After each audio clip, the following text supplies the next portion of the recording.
આજનો પ્રશ્ન, એવો કયો સમુદ્ર છે જેમાં માણસ ડૂબતો નથી અને તે ક્યાં આવેલો છે? ચાલો, કોને આવડે છે આનો જવાબ? જીત? હિન્દ મહાસાગર. નહીં. પૃથ્વી? એટલાન્ટિક. નહીં.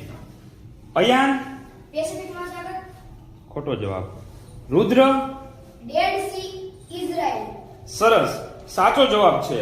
મૃત સમુદ્ર, જે ડેડ સી તરીકે પણ ઓળખાય છે, તે પૃથ્વી પરનું એક અનોખું અને રહસ્યમય જળાશય છે. તે મુખ્યત્વે ઇઝરાયલ અને જોર્ડન વચ્ચે આવેલું એક અત્યંત ખારું તળાવ છે. આ સમુદ્રનું પાણી સામાન્ય સમુદ્ર કરતા લગભગ 10 ગણું વધારે ખારું છે. ખારાશને લીધે પાણીની ઘનતા વધારે હોય છે, જેથી આ સમુદ્રમાં કોઈ પણ વ્યક્તિ ડૂબતી નથી. લોકો તેની સપાટી પર આસાનીથી સૂતા સૂતા તરી શકે છે. ચાલો, આ જ વસ્તુ આપણે પ્રયોગ દ્વારા સમજીએ. અહીં 2 કાચના ગ્લાસમાં આપણે પાણી ભરી તેમાંથી એક ગ્લાસમાં આપણે મીઠું ઓગાળીશું.